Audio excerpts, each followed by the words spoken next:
आपको दिखाने जा रहे हैं जो शायद आपको विचलित कर सकती हैं, बल्कि निश्चित तौर पर कर सकती हैं। लेकिन हकीकत है, ग्राउंड जीरो दिखाना जरूरी है। अफगानिस्तान में बच्चों के साथ पाकिस्तान की चाल बेनकाब। इस वक्त की बड़ी खबर, अफगानिस्तान सेना ने 13 बच्चों को आतंकी बनने से बचाया है। 13 बच्चों को पाकिस्तान ले जाकर आतंकी बनाने का था प्लान। तालिबान में बड़ी संख्या में बच्चों की भर्ती, यूनिसेफ ने भी यह माना है। मैं चाहूंगा राहुल इसके सीधे बगल में शॉट दिखाएं। ये इस वक्त की बड़ी खबर,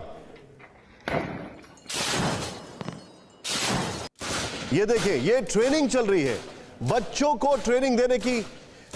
ये कुछ हमारे पास पुराने विजुअल्स हैं जो मैं आपको दिखा रहा हूं। अफगान सेना ने 13 बच्चों को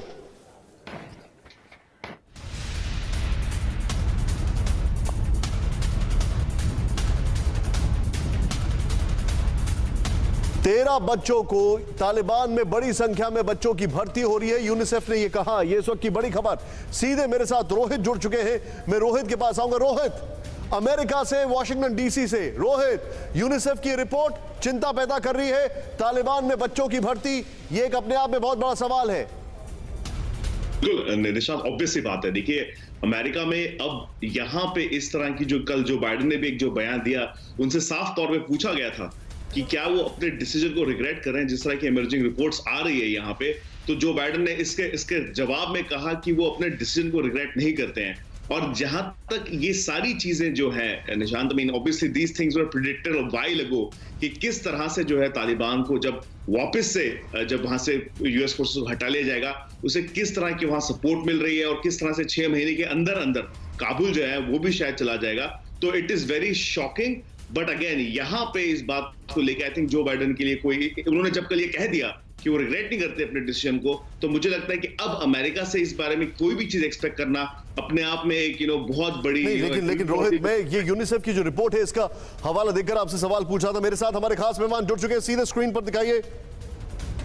मेरे साथ former national spokesperson of president Ashraf Ghani, उनके मेरे साथ हैं नजीबुल्लाह साहब जुड़ चुके हैं। सर, स्वागत है आपका। Things have changed since the last time we have met आप, लेकिन मैं आपसे बहुत सारे सवाल जानना चाहूंगा, उनके जवाब। मेरे साथ एम्बेसडर अशोक सज्जनहार सर है, thank you so much for joining us today. मेरे साथ बहुत ही मैं कहूँ बहुत ही विद्वान और बहुत ही जानकार प्रोफेसर राजन कुमार है। कसवर भाई आपके साथ आपको दिखाई दे रहे हैं इस्लामाबाद से। रोहित वॉशिंगटन डीसी से। सीधे मैं चलूंगा, नजीबुल्लाह साहब मेरे साथ है। सर, ये जो रिपोर्ट आ रही है कि तालिबान जो है वो बच्चों को रिक्रूट कर रहा है, अफगानिस्तान में बच्चों की ट्रेनिंग की बात हो रही है, इन सारी रिपोर्ट्स पर आप क्या कहेंगे? Very good afternoon. देखिए, जहाँ तक यूनिसेफ जैसे इदारे की बात है तो वो तो नेचुरल है, वो बड़ा उनका वो सारा कुछ जो कर रहे हैं मालूम है सबको। वो यूनाइटेड नेशन की वो ऑर्गेनाइजेशन जो बच्चों के नॉर्मली उनकी देखभाल के लिए वो पूरी दुनिया में उनकी जिम्मेदारियां हैं। तो ये जो रिपोर्ट वो दे रहे हैं, इसमें कोई शक नहीं। बदकिस्मती से पिछले 20 सालों में जितनी भी अगर वो पूरी डेटा ली जाए, जितने भी यहाँ पे खासकर खुदकुश हमले हुए हैं, तो उनकी उम्रें काफ़ी कम थी। जितनी भी खुदकुश हमले अफगानिस्तान में उनमें से 70% लोग जो थे उनकी उम्रें 18-19 साल की थे। और जाहिर सी बात है वो उन्होंने उसी दिन तक काम नहीं किया, उनको पहले ही 14-13 साल की उम्र में रिक्रूट किया गया और उनको ट्रेन किया गया। तो बच्चों की रिक्रूटमेंट भी बहुत नई बात इसलिए नहीं है कि उनकी ब्रेन वॉशिंग बहुत जल्दी की जा सकती है, आसानी से की जा सकती है। अब रही बात यह कि कितनी तशवीश की बात है, कितनी परेशानी की बात है, तो इसमें कोई शक नहीं है कि वो तबका जिसे एक मुल्क की आइंदा हम कह सकते हैं, मुस्तकबिल कह सकते हैं, उनको हम आने वाले लीडर्स कह सकें, उन पे इस तरह काम करना। सर, मैं आपसे एक चीज जानना चाहूंगा, सॉरी मैं आपको बीच में रोक रहा हूं। ये जो बच्चे हैं रिक्रूट किए जा रहे हैं, ये पाकिस्तान के बच्चे हैं या अफगानिस्तान के बच्चे हैं? देखिए, रिक्रूट ज्यादातर पाकिस्तान में होता है, लेकिन वही अफगान महाजिर जो वहाँ रहते हैं उन्हीं को पाकिस्तान रिक्रूट करते हैं। यहाँ पे उनकी इतनी मतलब जंग तो जारी है अफगानिस्तान में 20 सालों से और अभी अपनी शिद्दत पे है, लेकिन इतनी अपॉर्चुनिटीज इनके लिए नहीं है, इतने चांसेस नहीं है कि यहाँ पे रिक्रूटमेंट वो करें और यहाँ पे ट्रेनिंग करें। तो ये वही अफगान बच्चे हैं जो वहाँ पे रहते हैं, तो इनकी रिक्रूटमेंट वहाँ भी होती है और इनकी ट्रेनिंग भी वही पाकिस्तानी फौजी करती है। आप नजीबुल्लाह साहब मेरे साथ थोड़े से रुके, मैं चाहूंगा कि आपको कुछ डिटेलिंग दूं। आइए जरा यहां पर देखें। और ये सवाल मैं कसवर भाई से नहीं पूछूंगा आज, मैं नहीं चाहूंगा कि उनके लिए कोई भी सिक्योरिटी थ्रेट वहां पर हो मेरे सवाल की वजह से।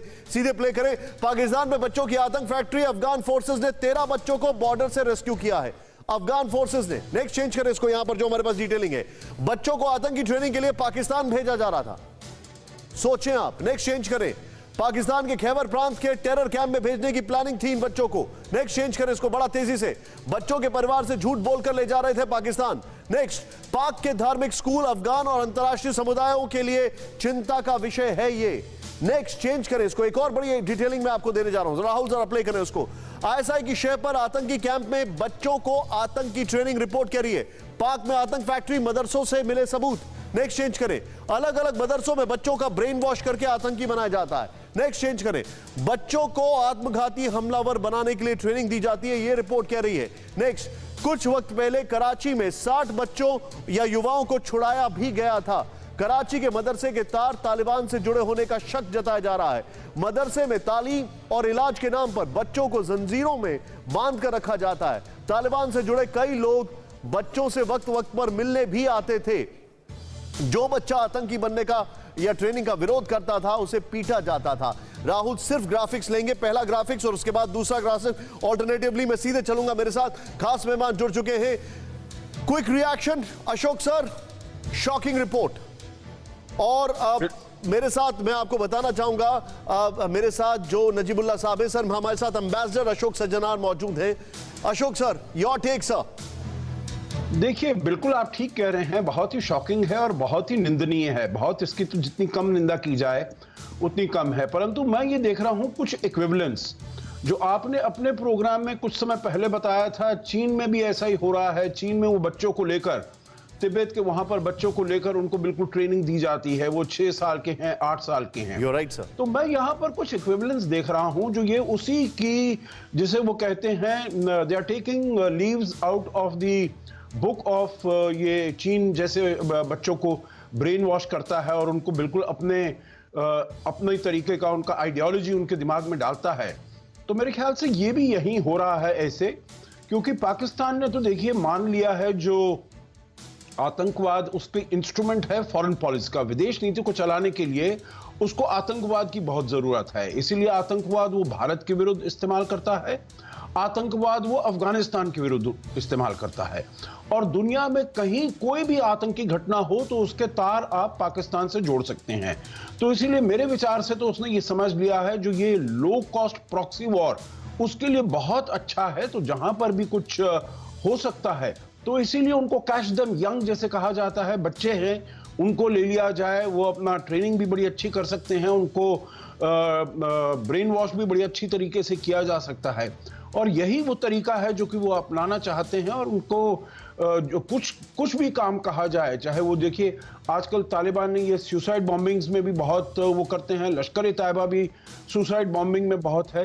तो इसके लिए अगर बच्चों को इस्तेमाल किया जाए तो उनको वहां से कोई ऑब्जेक्शंस नहीं होगा। तो मैं आप जो बता रहे हैं इसी में मैं एक चीज ऐड करने जा रहा हूं जिसपे मैं चाहूंगा रोहित, मेरे सहयोगी वॉशिंगटन डीसी से जो है यूनिसेफ की एक रिपोर्ट मैं आपके सामने लेकर आ रहा हूं।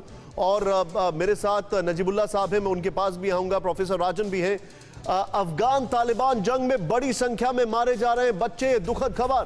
अफगानिस्तान में पिछले 72 घंटे में 27 बच्चों की मौत, 136 घायल। अफगानिस्तान में बच्चों की मौत पर संयुक्त राष्ट्र ने जताई चिंता। बच्चों के खिलाफ हिंसा पर संयुक्त राष्ट्र ने दर्ज कराया विरोध। बच्चों के खिलाफ अत्याचार दिन ब दिन बढ़ते जा रहे हैं। यूनिसेफ की रिपोर्ट आ रही है इस वक्त।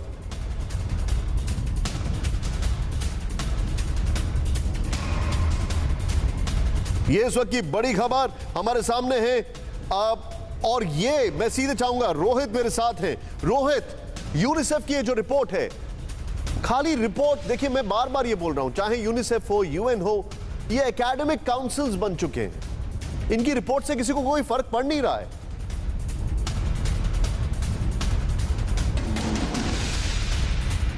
बड़े बड़े पैनलिस्ट हमारे साथ जुड़े हुए हैं। लेकिन 2003 में जब अमेरिका को वॉर करना था इराक के ऊपर, तो बहुत बड़ी बड़ी रिपोर्ट्स, मतलब फेक रिपोर्ट्स का मैं कहूँ, शायद सहारा लिया गया था और इन्वेड किया गया था इराक को। लेकिन अब जब फैक्ट सामने आ रहे हैं, जब यूनिसेफ खुद कह रहा है कि इस तरह की वहां चीजें हो रही है और एक बहुत बड़ी कैटेस्ट्रॉफिक सिचुएशन में पूरी दुनिया जाने वाली है अफगानिस्तान को लेके, तब भी वर्ल्ड पावर्स जो है वो सिर्फ बात कर रही है, कोई एक्शन नहीं ले रही है। और यही बात जो थोड़ी देर में पहले कहता निशान, जब इतनी बड़ी चीजें हो रही है और जो बाइडेन को जब साफ साफ तौर पे पूछा गया, अभी तक तो खैर स्टेट डिपार्टमेंट के हवाले से या पेंटन के हवाले से चीज आई थी, जब कल पूछा गया साफ तौर पे कि क्या आप रिग्रेट करते हैं अपने, मैं वो खबर दिखाने वाला हूं रोहित, मैं वो खबर दिखाने वाला हूं, लेकिन ये शॉकिंग रिपोर्ट है। और नजीबुल्लाह सर के पास आने से पहले जरा आइए राहुल, जरा दिखाइए यूनिसेफ की रिपोर्ट क्या कह रही है, इसको प्ले ऑन करें। ये हमारे सामने सबसे बड़ी कैटास्ट्रोफिक क्राइसिस, अगर इसको मैं कहा जाए गलत नहीं होगा, बच्चों के लिए जहन्नुम बना अफगानिस्तान। अफगान सेना तालिबान की जंग में मासूम बच्चे भी गंवा रहे हैं अपनी जान। नेक्स्ट चेंज करें, यहां पर अफगानिस्तान में पिछले 72 घंटों में 27 बच्चों की मौत, 136 जख्मी हो गए हैं, संयुक्त राष्ट्र ने यह कहा है। नेक्स्ट चेंज करें इसको, यहां पर पिछले 72 घंटे में अकेले कंधार में ही 20 बच्चों की मौत हो गई है, 130 बच्चे घायल हुए हैं। खोस्त प्रांत में 2 बच्चे मारे गए हैं, 3 घायल हैं। पक्तिया में 3 बच्चे मारे गए हैं, 5 बच्चों की मृत्यु हुई है, 3 घायल हुए हैं। अफगानिस्तान में मासूम बच्चों के मरने पर संयुक्त राष्ट्र ने चिंता जाहिर की है।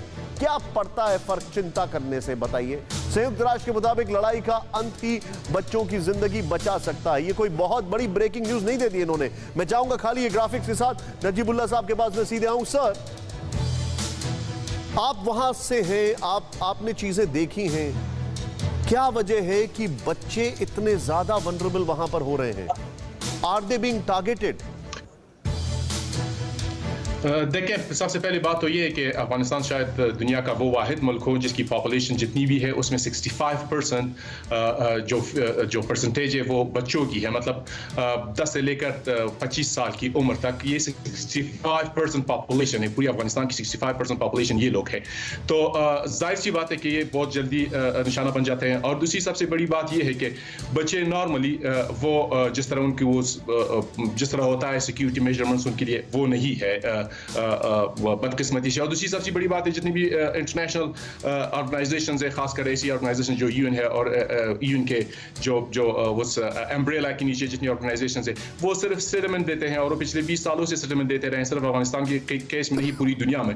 और जो हमें चाहिए होता है, जो ह्यूमैनिटी को चाहिए होता है वो इंटरनेशनल कम्युनिटी नहीं कर पा रही है। और दूसरी बात ये कि वो डायरेक्ट कैसे टारगेट किए जाते हैं बच्चे। तो नॉर्मली अफगान कम्युनिटी में एक फैमिली में बच्चे ज्यादा होते हैं, यहाँ पे 4-5 से ज्यादा होते हैं, 10 तक बच्चे होते हैं एक फैमिली के। तो अगर वो फैमिली टारगेट हो जाती है तो उसमें मरने वालों या घायल होने की तादाद बच्चों की ज्यादा होती है। पेरेंट्स 2 ही होते हैं, बच्चे 10 होते हैं। तो इस वजह से वो इस पूरी वार में, इस पूरी सिचुएशन में सबसे ज्यादा जो नुकसान पहुंच रहा है। नजीबुल्लाह साहब, एक उदाहरण दूंगा आपको, 2 एग्जांपल्स दूंगा। कई सारे वीडियोस हम दिखाएंगे नहीं क्योंकि वो बहुत ज्यादा परेशान करने वाले हैं। एक बच्चे को इतनी क्रूरता के साथ मारा गया क्योंकि उसके पिता अफगान आर्मी में। एक बच्चे का हमने विजुअल देखा है, जो बच्चे की तो मृत्यु हो चुकी है तालिबानियों की गोलीबारी में, और उसके आसपास और बच्चे घूम रहे हैं, वो रो रहे हैं और उनकी मदद के लिए कोई नहीं है। मैं आपसे ये जानना चाह रहा हूं कि क्या डेलिबरेटली बच्चों को टारगेट भी नहीं किया जा रहा है? ये अभी दिख रहा है ये ग्रुप। देखिए, यही कहने वाला था, इसी पे मैं आने वाला था। इसमें कोई शक नहीं कि बच्चों को बदकिस्मती से डिलिबरेटली टारगेट किया जा रहा है, उनके पर्पसली टारगेट किया जा रहा है, क्योंकि बच्चे नॉर्मली उनकी आवाज़ बहुत जल्दी सुनी जाती है और बच्चे वो हैं जो मतलब आपकी आने वाली नस्लें हैं। और ये प्रॉक्सी वार है और प्रॉक्सी वार को जो प्रमोट कर रहा है, जो सपोर्ट कर रहा है वो उस कंट्री का नाम पाकिस्तान है। तो वो जाहिर सी बात है कि आपकी वो क्लास जिस पे आप ज्यादा दुखते हैं, जिस पे आपकी मुस्तकबिल खराब हो जाती है, तो उनको डिलिबरेटली वो टारगेट किया जा रहा है। इसमें कोई शक नहीं है। चाहे वो रोड पे मारे, चाहे आप स्कूल्स देखे, पिछले 3-4 महीने पहले यहाँ पे स्कूल्स पे अटैक्स हुए। एक स्कूल पे अटैक हुआ जिसमें 110 बच्चे मारे गए और वो सबको पता था कि यहाँ सिर्फ बच्चे ही हैं और कुछ तादाद में टीचर्स है। टीचर्स तो कुछ तादाद में ही है, लेकिन वहाँ कई 100 की तादाद में बच्चे थे। तो बच्चों को पर्पसली टारगेट किया जा रहा है क्योंकि बच्चे ही मुस्तकबिल में पाकिस्तान के लिए। सवाल है यहाँ पर, मेरे साथ जनरल जीडी बख्शी आ चुके हैं। सर, स्वागत है आपका, thank you so much for joining us. मैं सीधे चलूंगा, प्रोफेसर राजन मेरे साथ हैं। Bakshi sir, I am just coming to you.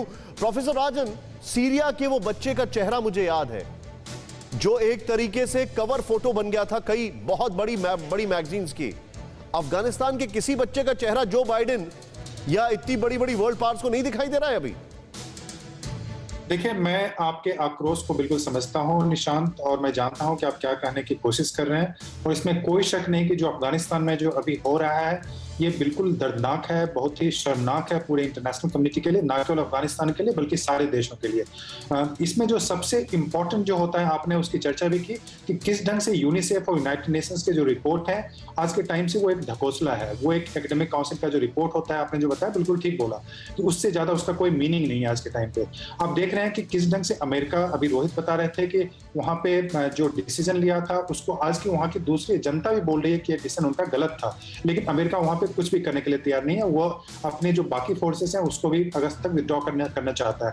अब मैं दूसरे देशों की जो हिपोक्रेसी देखूं कि जो चीन और रूस भी काफी हद तक जो जिस ढंग की पॉलिसी वो कर रहे हैं, जिस ढंग की पॉलिटिक्स वो प्ले कर रहे हैं, उसमें ह्यूमन राइट्स, जो वायलेंट सोसाइटी हो गया, जो सिविल वॉर की स्थिति है, वहां पे जिस ढंग से इंटरवीन करना चाहिए वो करने की कोशिश नहीं कर रहे हैं। उनको कोई फर्क नहीं पड़ता है, किसी को कोई फर्क नहीं पड़ता है राजन सर।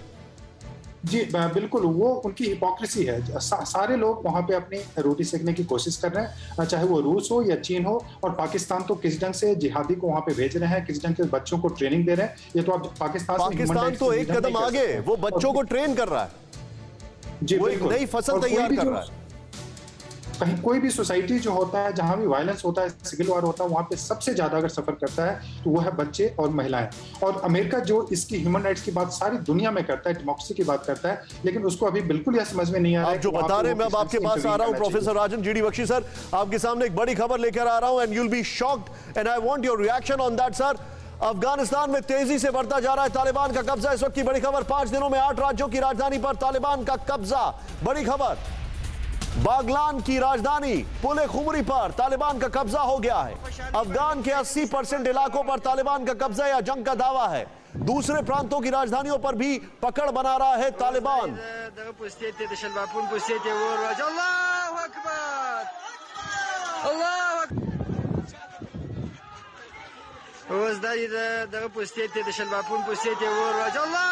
ये इस वक्त की बड़ी खबर, और इसमें मैं अपडेट दे दूं उसके बाद मैं सीधे बख्शी सर के पास आ रहा हूं। आइए जरा प्लीज प्ले इट ऑन। ये जो हमारे पास इंफॉर्मेशन है इसको जरा ध्यान से देखिएगा।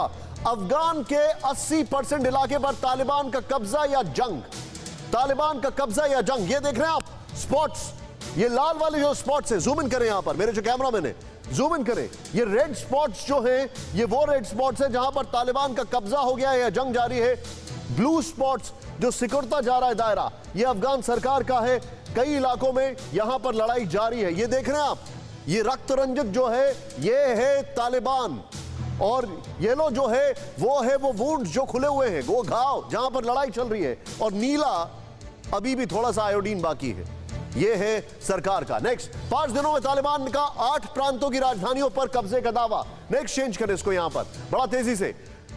बागलान प्रांत की राजधानी पुल खुमरी पर तालिबान का कब्जा हो गया है और यह चिंता का विषय है। उत्तर में कुंदुज, सारे पुल और तालोकान पर तालिबान का कब्जा हो गया है। मैं माफी चाहूंगा अगर कहीं पर प्रोनाउंसिएशन मिस्टेक है मुझसे तो। दक्षिण में ईरान की सीमा से लगे निमरोज की राजधानी जरांज पर तालिबान का कब्जा हो गया है। उज्बेकिस्तान तुर्कमेनिस्तान सीमा से लगे नोवजजान की राजधानी शेरबेगन पर तालिबान का कब्जा हो गया है। फरा और बंगलान पर भी तालिबान ने कब्जा कर लिया है। कंधार, लश्करगाह और फैजाबाद में जबरदस्त जंग जारी है इस वक्त। ये तस्वीरें हमारे सामने, मैं चाहूंगा राहुल ग्राफिक्स और शॉट्स के साथ सीधे बख्शी सर के पास। बख्शी सर, योर असेसमेंट और आपके सोर्सेज जो है अफगानिस्तान में और आपके जो अभी तक का वॉर एक्सपीरियंस है, क्या तालिबान जो है वो अफगानिस्तान पर कब्जा करता जा रहा है and the forces are helpless? क्या कर रहे हो यार? आपको मेरी आवाज आ रही है सर? देखिए, can you hear me? Yes, आप I can, सुन सकते हैं? ओके, देखिए, जो अफगानिस्तान की फौज थी वो पहले main population centre Kabul, Kandahar, Herat इत्यादि को बचाने की कोशिश में लगी हुई थी, और मैं समझता हूँ ये स्ट्रैटेजी बहुत ही ज्यादा डिफेंसिव थी। उन्होंने बहुत सारा इलाका शुरू से ही छोड़ दिया था जिसपे तालिबान चढ़ाई, और उसने एक इमेज बिल्ड करने की कोशिश की है कि फतेह उसके सामने कोई टिक ही नहीं पा रहा है। मैं नहीं समझता ये गलत, ये अगर आप मिलिट्री अवलंकन करें, मिलिट्री एक्सपीरियंस है, 2.5 लाख अफगानिस्तान की फौज है, 80,000 तालिबान की स्ट्रेंथ है, कोई 10-20 हजार पाकिस्तानी उनके साथ हैं और उनको हेल्प कर रहे हैं। मैं आपसे एक चीज जानना चाह रहा हूं, क्या ये समझा जाए कि इनका कब्जा जो है, जिस तेजी से कब्जा करते जा रहे हैं, ये बहुत जल्दी काबुल पर भी होंगे? अभी मैं नहीं समझता कि लड़ाई उस निर्णायक मोड़ पे पहुंच गई है।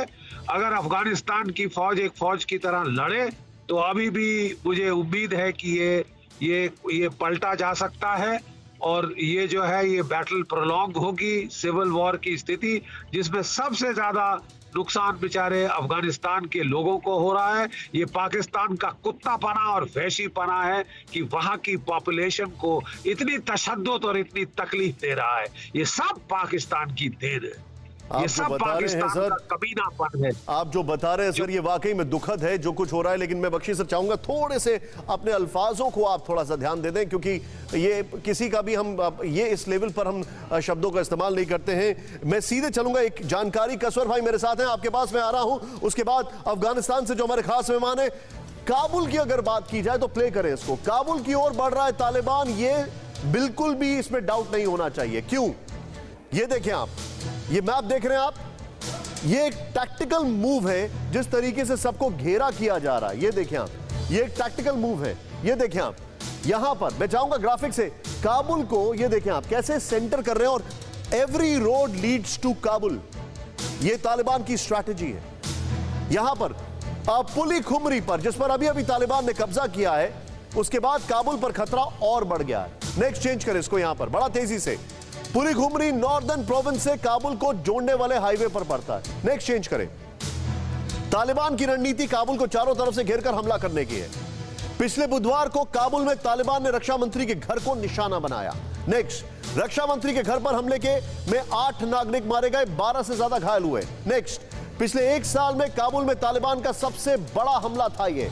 नेक्स्ट, अगले दिन तालिबान ने सरकार के मीडिया प्रमुख दावा खान की काबुल में हत्या कर दी। नेक्स्ट, इससे कुछ दिन पहले राष्ट्रपति के घर के पास रॉकेट से तालिबान ने हमला किया था। मैं सीधे चलूंगा राहुल इस ग्राफिक्स और शॉट्स के साथ। मेरे साथ कसवर भाई मौजूद है। कसवर भाई, देर से आने के लिए माफी, लेकिन अभी काबुल के लिए कितना बड़ा खतरा है, वहां पर क्या असेसमेंट है आप लोगों का? निशांत भाई, जो हमारी पहली असेसमेंट थी, मैं इकरार करता हूं कि वो ठीक नहीं थी। हम थोड़ा सा अंडर एस्टिमेट कर रहे थे तालिबान को, लेकिन ये एक आंधी की तरह आए हैं और इन्होंने जो 2/3 जितने समय में इन लोगों ने अफगानिस्तान को कैप्चर किया है, जिस तरह जनरल साहब कह रहे थे, जनरल डेजी बख्शी साहब, कि इनका जो एक स्ट्रेटेजी है कि काबुल को घेर के उसके ऊपर हमला करें। और हमारे वाशिंगटन में बैठे हुए हमारे दोस्त जो बता रहे थे, वो बिल्कुल ठीक कह रहे थे कि 6 में थोड़ा सा उनको मैं करेक्ट करना चाहूंगा, जो ग्राउंड रियलिटी है वो 6 महीने का तालिबान को शायद अरसा ना लगे, जितने तेजी से आए हैं। और आप ये देखें कि जब लड़ाई पीक पर है अफगानिस्तान फोर्सेस की और उसके बाद तालिबान की, और वहां पे आर्मी चीफ का चेंज हो जाना एक बहुत बड़ी इसकी सिंबॉलिक इंपॉर्टेंस है। इसका मतलब ये है कि अफगानिस्तान की सरकार और अफगानिस्तान की फोर्सेस दोनों ने सीमिंगली हार मान ली है, और ये तालिबान को बड़ा एज जाता है मेरे ख्याल में कि जिस तरीके से इन्होंने बड़ी इंपॉर्टेंट डिस्ट्रिक्ट पे कब्जा किया है, प्रोविंसेस पे, अब तालिबान से काबुल को शायद खुदा की जात ही बचा सके तो पता नहीं, और नहीं तो और इनके पास कोई रुकावट नहीं है। इनके पास असला है, सोफिस्टिकेटेड वेपन्स है, और इनके पास एयर पावर भी आ गई है। आपने अपने ही प्रोग्राम में इस चीज को ब्रेक किया था कि इन्होंने कुछ हेलीकॉप्टर्स, चॉपर, सोफिस्टिकेटेड टेक्नोलॉजी भी इनके पास आई है। तो ये अब हैवी पड़ गए हैं अफगानिस्तान की फोर्सेस के ऊपर, इनको ग्राउंड से भी हेल्प मिलना शुरू हो गई है, और इनके हमसाये तो जो है अफगानिस्तान के हैं वहां से तो मिल ही रही है। लिहाजा इन शॉर्ट इस वक्त तालिबान इंतहाई पावरफुल है। मेरा ख्याल है कि काबुल 1.5-2 महीने में इनके कब्जे में होगा। निशान आप जो बता रहे हैं, मैं सीधे चलूंगा। मेरे साथ अफगानिस्तान से नजीबुल्लाह साहब जो मौजूद हैं। ये जो अभी उन्होंने हाल फिलहाल कैप्चर किया है, राहुल जो हमारा फर्स्ट ग्राफिक्स है वो जरा प्ले करें ऊपर। सर, मैं आपसे जानना चाहूंगा काबुल के लिए कितना बड़ा खतरा है, नजीबुल्लाह साहब, अभी के जो हालात हैं उसको देखते हुए? देखिए, इसमें कोई शक नहीं कि लड़ाई बड़ी शिद्दत से जारी है और तालिबान पूरी कोशिश करेंगे काबुल पे चढ़ाई की, और बड़ी बड़ी शहरों पे उन्होंने चढ़ाई करने की कोशिश की, जिसमें कंदहार, हेलमंद, हेरात और मज़ार शरीफ या बल्ख शामिल है। तो काबुल भी वो कोशिश कर रहे हैं, कोशिश में लगे हुए हैं, लेकिन मेरा नहीं ख्याल कि वो काबुल पर इतनी आसानी से चढ़ाई कर सकेंगे। सिर्फ लड़ाई की बात नहीं है, इंटरनेशनल कम्युनिटी अभी तक तो खासी चुप है, लेकिन उनको अपना भी डर है। अगर काबुल का मसला ऐसे हुआ कि वो लड़ाई के जरिए उस पर चढ़ाई करे, तो फिर तो यहाँ पे एक बार फिर से ये जो मुल्क है वो टेररिज्म प्लेटफॉर्म पे बदलेगा और ये पूरी इंटरनेशनल कम्युनिटी को थ्रेट होगी। तो मेरा नहीं ख्याल कि इस हद तक इंटरनेशनल कम्युनिटी भी इस चीज़ की इजाज़त दे। हालांकि बाइडन ने कल कहा कि उसे कोई पशेमानी या रिग्रेट नहीं है, लेकिन अगर वो सूरत हाल ऐसे आगे जाते हुए देखे तो उनके लिए उनके अपने लिए फिर परेशानियां बढ़ेंगी, क्योंकि यही खित्ता था, यहीं से ही वर्ल्ड ट्रेड सेंटर टारगेट किया गया था, अलकायदा यहीं पे था और आज भी अलकायदा इस खित्ते में है, दाइश इस खित्ते में है। तो मुज़ाकरात भी जारी हैं। और मैं आपसे थोड़ा सा माफी चाहूंगा आपको बीच में थोड़ा सा रोकने के लिए। ये जो शॉट्स हैं और इसके साथ जो ब्रेकिंग थी मैं चाहूंगा जरा दिखाएं। ये जो शॉट्स आप देखें, तालिबानियों के शॉट्स आप देख रहे हैं, पुलिस खुमरी के हैं। वहां पर लोकल फोर्सेस जो थी वो पीछे चली गई, लोकल एडमिनिस्ट्रेशन से इन्होंने बातचीत करके, ये पुलिस खुमरी के हैं, देखें आप, वहां पर लोकल एडमिनिस्ट्रेशन से इन्होंने बात की है तालिबानियों ने, और बात करके कहा है कि जितने भी सीनियर सिटीजन हैं उनको हम माफ कर देंगे। ये देखें आप, फुल फ्रेम पे राहुल जरा शॉट दिखाएं। ये तालिबान ने पुलिस खुमरी पर जो कब्जा किया उसके विजुअल्स हैं आपके सामने। ये देखें किस तरीके से ये वहां पर है। मैं वापस चलूंगा राहुल, हमारा जो काबुल वाला ग्राफिक्स है और इस शॉट्स के साथ सीधे आप नजीबुल्लाह साहब, अभी के जो हालात हैं, मैं आपसे सवाल इसलिए पूछ रहा हूं क्योंकि मेरा चिंता का विषय क्या है, और मैं इसके बाद अशोक सर के पास भी आऊंगा।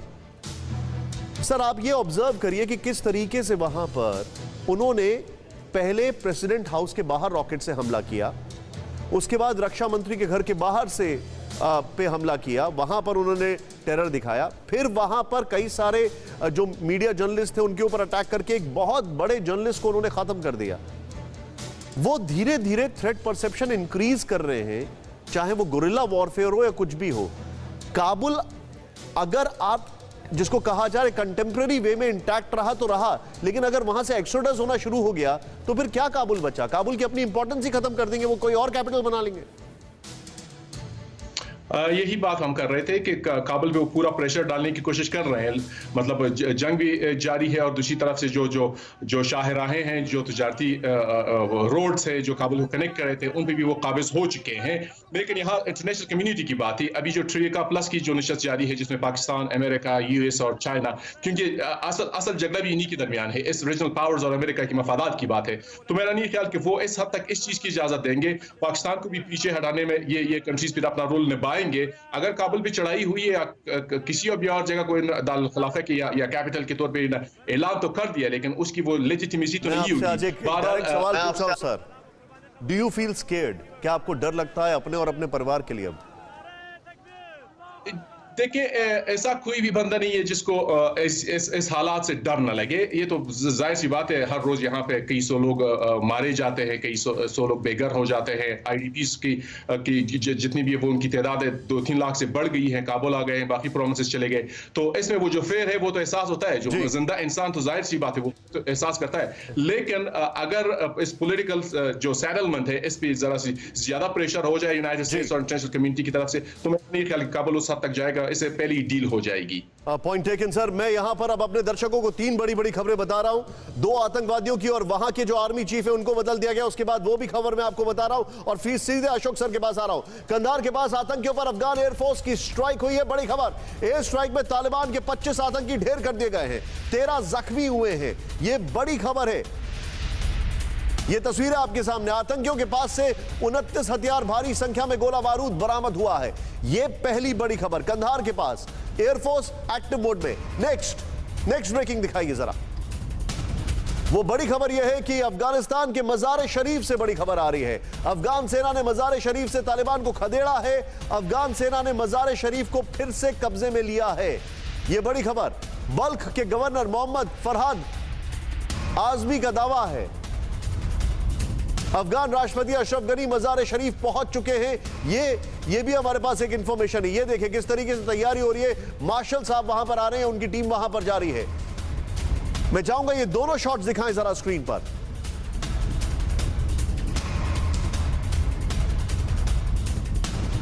मज़ार शरीफ से इंडिया का इवैक्यूएशन आपको याद होगा कल, और आज जो है भारत इन्होंने वापस कब्जा कर लिया है। ये तस्वीरें आपके सामने है, तैयारी हो रही है अफगान फोर्सेस की, और दूसरी तरफ एरियल स्ट्राइक्स नॉन स्टॉप चल रही है। लेकिन एक और इंफॉर्मेशन मेरे पास है, और वो एक और शॉकिंग इंफॉर्मेशन है। अफगानिस्तान में जारी जंग के बीच बड़ी खबर, अफगानिस्तान में बदला सेना प्रमुख। जनरल अब्दुल वली अहमद जई को किया गया बर्खास्त। जनरल हैबतुल्ला अली जई होंगे नए सेना प्रमुख। मैं सीधे चलूंगा, कसवर भाई मेरे साथ हैं इस खबर और शॉट्स के साथ। राहुल, जो फोर्सेस के शॉट्स बीच में आ रहे थे, कसवर भाई, क्या इसकी वजह यह है कि वहां पर दोस्तान, अगर मैं गलत नहीं हूं तो जो नए मार्शल वहां पर अभी वापस लौटे हैं, ये उनकी वजह से स्ट्रैटेजिक मूव किया गया है? देखिए निशांत भाई, जिस तरह पीक के ऊपर लड़ाई होती है तो कुछ चीजें ऐसी होती हैं, अगर कुछ इवेंट हो जाए तो उनका फोर्सेस के मोराल के ऊपर बड़ा असर पड़ता है। जिस तरह हमारी जो इतलात अभी आ रही है कि वहां पे अफगानिस्तान आर्मी चीफ को उन्होंने बदलाव किया है, उनकी जो स्ट्रेटजी थी, जिस तरह जनरल जी.डी. बख्शी ने एक बहुत बड़ा पॉइंट उन्होंने रेज किया। उन्होंने कहा कि जो अफगानिस्तान फोर्सेस थी वो डिफेंसिव मोड में चली गई थी। यही एक वजह बनी है उनके आर्मी चीफ के बदलाव की, कि जहां पे उनको एग्रेसिव होना था वहां पे डिफेंसिव हो गए, और जहां पे उन्होंने थोड़ा सा डिफेंसिव बीच में आर्मी चीफ दिखाए तो उनके जरा शॉट भी दिखाए। बहुत बड़ी वजह बनी उनकी तब्दीली। जी, आप जो बता रहे हैं, और मैं सीधे यहां पर ये जो ताजा हालात हैं, ये जो हम आपको शॉट दिखाने, जरा ध्यान से देखें, और ये भारत भी आने वाले थे। मैं सीधे चलूंगा अशोक सर के पास। अशोक सर, टर्मोइल दिखाई दे रहा है, बल्कि मैं आपको सर एक और खबर वहां पर बता दूं, मेरे पास जो जानकारी है, वहां के फाइनेंस मिनिस्टर भी चेंज कर दिए गए। न सिर्फ आर्मी चीफ, मैं चाहूंगा जरा वो ब्रेकिंग भी दिखाएं, अफगानिस्तान के जो फाइनेंस मिनिस्टर हैं, जिसको कहा जाता है एक नी जर्क रिएक्शन, वो भी चेंज कर दिए गए हैं। ये भी इंफॉर्मेशन हमारे पास आ रही है। और ये दोनों चीजें, अफगानिस्तान से इस वक्त एक और बड़ी खबर है, तालिबान के बढ़ते प्रभाव से डरे अफगान के मंत्री, अफगानी वित्त मंत्री खालिद पयांडा ने अपने पद से इस्तीफा दे दिया है। राहुल, ये दोनों ब्रेकिंग, आर्मी चीफ और ये दोनों दिखाई एक साथ। वित्त मंत्री ने तालिबान के डर से छोड़ा अफगानिस्तान। अशोक सर, ये जो मैं थोड़ी देर पहले नजीबुल्लाह साहब से बात कर रहा था कि आप चाह कर भी काबुल को अपना हब मान रहे हैं, लेकिन काबुल तो है वो, उसका हब पूरा शिफ्ट होता जा रहा है, कुछ ऐसे ही यहां पर दिखाई दे रहा है। मिनिस्टर्स डर के मारे छोड़ रहे हैं, आर्मी चीफ को बदल दिया है, ये पूरा टर्मोइल है। अशोक सर जी, बिल्कुल आप ठीक कह रहे हैं निशांत, टर्मोइल है। मैं दो तीन बातें इसमें कहना चाहूंगा। देखिए, पहले जो आपके इसमें डिस्कशन हो रहा था, और जो नजीबुल्लाह साहब कह रहे थे जो इंटरनेशनल कम्युनिटी आएगी वो काबुल पर उनका पूरी तरीके से कब्जा नहीं होने देंगे। देखिए, मेरा अपना मानना है इंटरनेशनल कम्युनिटी यहाँ पर कुछ नहीं करेगी, कुछ नहीं कर सकती है। देखिए, कुछ करना होता तो 20 साल तक अमेरिकन फोर्सेस थे, नेटो फोर्सेस थे, वो तालिबान को नहीं वहां पर दबा पाए हैं, तो यहाँ से और कौन सी इंटरनेशनल कम्युनिटी आएगी? चीन नहीं आएगा, रूस नहीं आएगा, ईरान नहीं आएगा। तो इसलिए आप इंटरनेशनल कम्युनिटी को तो भूल जाइए। दूसरी बात है यहां पर जो तालिबान का है, तालिबान का स्ट्रैटेजी क्या है? उसका स्ट्रैटेजी है जो खौफ इनको देना, इनको ऐसा डरा देना जिससे कि वो ये समझे कि भाई अब तालिबान का आना तो एकदम इनएविटेबल हो गया है, और सभी बिना लड़ाई किए हुए अपने हथियार डाल दें, और वही हो रहा है। तीसरी बात है जो ये देखिए, टारगेट असैसिनेशंस कर रहे हैं। अभी आपने जो बताया है, एक तो हमारे अपने जर्नलिस्ट थे दानिश सिद्दीकी का आपने बताया है, जो उनको ऐसा नहीं है जो वो क्रॉस फायरिंग में मारे गए, वो मस्जिद में थे, वहां पर जाकर तालिबान ने उनको मारा है। फिर वहां के जो वो कॉमेडियन थे जो कि इतने जाने माने थे, उनको भी किया उन्होंने, उनको भी कत्ल किया। तो देखिए, ये सब जो पॉलिसी है, ये जिसे कहते हैं ना लश्कर तैयबा की टारगेटेड असैसिनेशंस, वो कर रहे हैं जिसके लोगों के दिलों में ऐसा खौफ बैठ जाए जो कोई तालिबान के विरुद्ध नहीं काम कर सकता है। अशोक सर, परंतु अभी एक शार्प रिएक्शन, इंटरनेशनल कम्युनिटी कुछ नहीं करेगी, आपको क्या लगता है इन नियर टर्म? नहीं, कुछ नहीं करेगी। देखिए, केवल यूएन सिक्योरिटी काउंसिल में रेजोल्यूशन हो जाएगा, जो आप वहां पर मत जाइए। आपको देखिए, अगर आप जोर से वहां पर कब्जा करेंगे तो आपको लेजिटिमेसी नहीं मिलेगी, वहां पर वो डेमोक्रेटिक नहीं होगा, स्टेबिलिटी नहीं होगी, आपको पूरी दुनिया से कोई वित्तीय सहायता नहीं मिलेगी, कोई सिक्योरिटी के लिए सहायता नहीं मिलेगी। परंतु उसके अलावा देखिए, कोई इंटरनेशनल कम्युनिटी, मेरा कहना देखिए निशान जी ऐसा है, जब अमेरिका यहां पर 20 साल तक था, उसके सारे फोर्सेस थे। एक समय 2011 में 1,40,000 फोर्स थे, वो नहीं कर पाए। तो अब आप कौन सी इंटरनेशनल कम्युनिटी को सोचते हैं जो वो यहां पर आएगी? देखिए, जो कुछ करना होगा निशांत, वो करना होगा अफगान सिक्योरिटी फोर्सेस, और मेरे विचार से उनमें ऐसा दम है। देखिए, अभी अशरफ गनी साहब, लेकिन मैं Ashok sir, please pardon me, मैं आपको एक कुछ सुनाना चाह रहा हूं, और प्रोफेसर राजन जरा ध्यान दीजिएगा इस पर सर। अफगान के हालात पर छलका वहां की एक महिला नेता का दर्द, ध्यान से देखें। अफगान के हालात के लिए दुनिया को ठहराया जिम्मेदार, कहा शेम ऑन यू। महबूबा सिराज ने अफगान के हालात के लिए दुनिया को कोसा है। सीधे बाइट प्ले करें। Shame on you. I'm going to say to the whole world, shame on you for what you did to Afghanistan. Why did you have to do what you did? And why are you doing this to this part of the world? I don't get it. I mean, are you using all of us? Are we being just the pawns in your hands? Is that what it is? I don't understand it. But I really, you know, the fact that we don't have any hopes from you, and the fact that I don't even want to talk to you at all, because the talking time is over. We talked to you, we demanded, we asked, we did everything, and nobody paid any attention. They just made decisions with their gut feelings or whatever.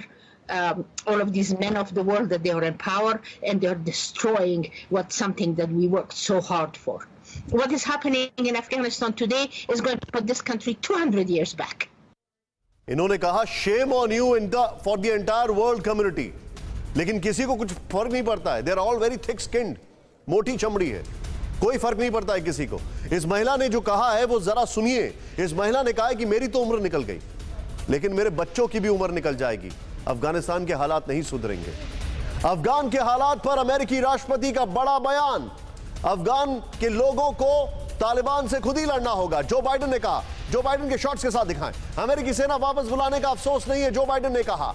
Afghanistan से 90% अमेरिकी सेना वापस लौट आई है। अफगान नेताओं से भी अपनी मातृभूमि के लिए लड़ने की अपील की है।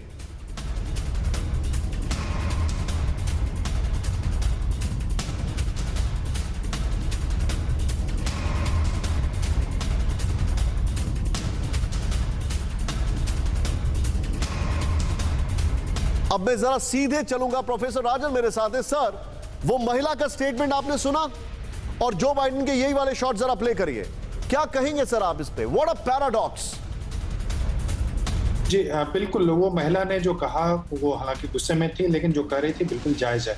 अफगानिस्तान को देखेंगे पिछले 20 साल में, और उससे पहले का भी इतिहास में, ग्रेट गेम की पहले की बात कर दूं तो अगर वहां पे किसी ने खराब किया है तो वह अंतर्राष्ट्रीय राजनीति, जिसमें कि ब्रिटेन से लेके, रशिया से लेके, अमेरिका और पाकिस्तान और ईरान, सब ने वहां पे अपने अपने गेम खेले हैं, जिसके कारण से अफगान की सोसाइटी है जो वो काफी डिवाइडेड है। और अभी भी इंटरनेशनल कम्युनिटी चाहे तो काम वहां पे कर सकता है। अफगानिस्तान एक लैंडलॉक कंट्री है, अगर उसके सप्लाईज रोक देगा, चाइना और पाकिस्तान उसके सप्लाई अगर रोक देता है तो क्या आपको लगता है कि कहां से उसका सप्लाई आएगा? लेकिन ये करना नहीं चाहते हैं। रशिया वहां पे चीन पे दबाव नहीं बनाना चाहता है, क्योंकि रशिया अपना चीन के साथ अपना रिश्ता निभाना चाहता है। और अशरफ घनी की जो सरकार है उसको वो पपेट मानते हैं, चीन और पाकिस्तान पपेट मानते हैं। उनको लगता है कि हम वार्तालाप करेंगे, लेकिन तब करेंगे जब ये अशरफ घनी की सरकार चली जाती है। तो इस कारण से आप देख रहे हैं कि काबुल या सब जगह जो सिचुएशन खराब है, उसमें एक अंतर्राष्ट्रीय जो पॉलिटिक्स है वो भी जिम्मेदार है। वो चाहते हैं कि अशरफ घनी चले जाएं, और उसके बाद हम तालिबान से अपने हिसाब से बातचीत करेंगे। और इसमें चीन, पाकिस्तान और रशिया, ये तीनों कंट्री रोल प्ले कर रहे हैं इस जंग की पॉलिटिक्स में। आप जो बता रहे हैं सर, एक बड़ी खबर मैं आपको बता दूं। पेंटागन ने अफगान में भारत की भूमिका की तारीफ की है। इस वक्त की बड़ी खबर, भारत ने अफगान में रचनात्मक भूमिका निभाई, पेंटागन ने कहा। भारत ने अफगान में ट्रेनिंग, बुनियादी ढांचे में सुधार किया, पेंटागन ने यह कहा। अमेरिकी रक्षा मंत्रालय ने पाकिस्तान को आईना दिखाया, यह कहा।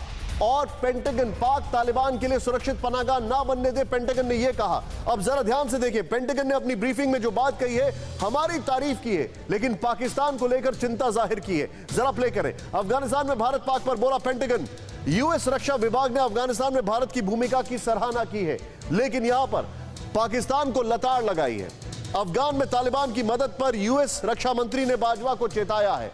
नेक्स्ट चेंज करें इसको। यहां पर अफगानिस्तान में भारत ने निभाई रचनात्मक भूमिका, तालिबान को पनाह देने और सहायता मुहैया कराने की आलोचना की पेंटागन ने। नेक्स्ट चेंज करें। भारत ने प्रशिक्षण बुनियादी ढांचा तैयार किया, तालिबान या किसी आतंकी संगठन को पाक अपनी जमीन का इस्तेमाल न करने दे। मैं चाहूंगा सीरियस ग्राफिक्स के साथ रोहित के पास चलेंगे। Rohit, quick take.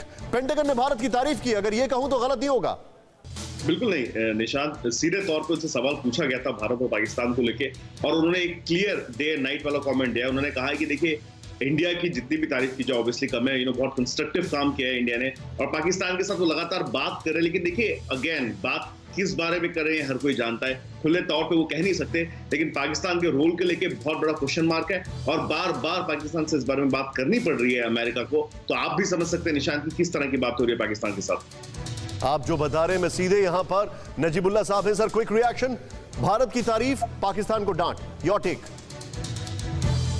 देखिए जाहिर सी बात है कि पिछले 50 सालों में पाकिस्तान सिर्फ उन क़ुव्वतों के साथ रही है, उनको प्रमोट किया जो अफगान गवर्नमेंट के साथ लड़ती रही, चाहे वो दाऊद खान की गवर्नमेंट हो, चाहे वो तरक्की की हो, कारमल की हो, डॉक्टर नजीब की हो, मुजाहिदीन की हो, और फिर तालिबान की गवर्नमेंट थी तो तालिबान के खिलाफ अमेरिका के साथ वो खड़ी हो गई, और फिर इस रजीम के खिलाफ तालिबान के साथ खड़ी हो गई है।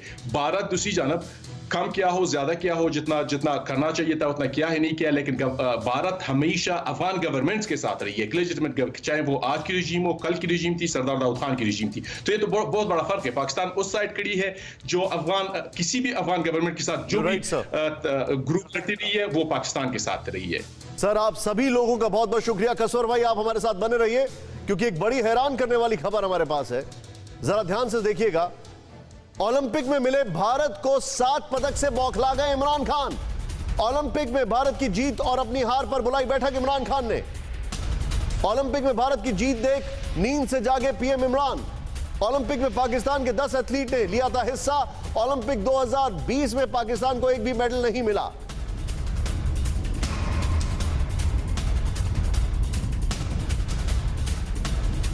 सीधे चलूंगा कसवर के पास। कसवर भाई, योर टेक।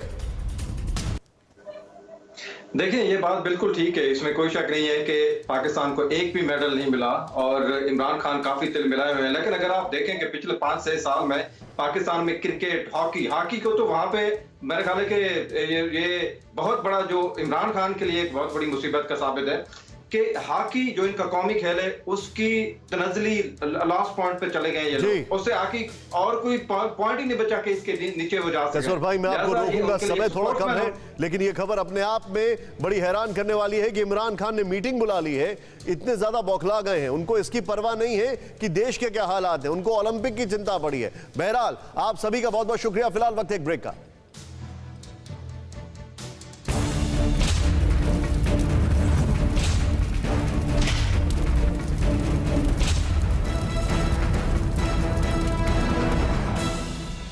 अब कोई आपकी दवाइयाँ बिल्कुल समय से घर डिलीवर करे, अच्छा तो लगेगा ना जी। वाह जी, भरोसेमंद है जी। It's 1 mg। गर्मी बहुत है यार, पसीना छूटेगा, सिर्फ तेरा नहीं तेरी बाइक का भी। राइड करेगा? रुक मत चल तू रुक मत।